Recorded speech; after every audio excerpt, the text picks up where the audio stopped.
श्री परमात्मने नमः। अथ द्वादशोऽध्याय भक्तियोग। अर्जुन उवाच एवं सततयुक्ता ये भक्तास्त्वां पर्युपासते ये चाप्यक्षरमव्यक्तं तेषां के योगवित्तमाः। श्रीभगवानुवाच मय्यावेश्य मनो हे मां नित्ययुक्त उपासते श्रद्धया पर्योपेतास्ते मे युक्ततमा मताः।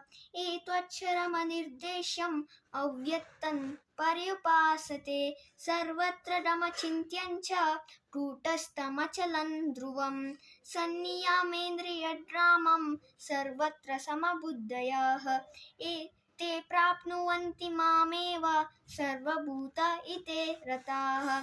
क्लेशोदितरस्तेषां मव्यक्तसत्तचेतसाम् अव्यक्तैगतिर्दुःखं देहवद्भिरवाप्यते। एतु सर्वाणि कर्माणि मयि सन्न्यस्य मत्पराः अनन्येनैव योगेन मां ध्यायन्त उपासते तेषामहं समुद्धर्ता मृत्युसंसारसागरात्।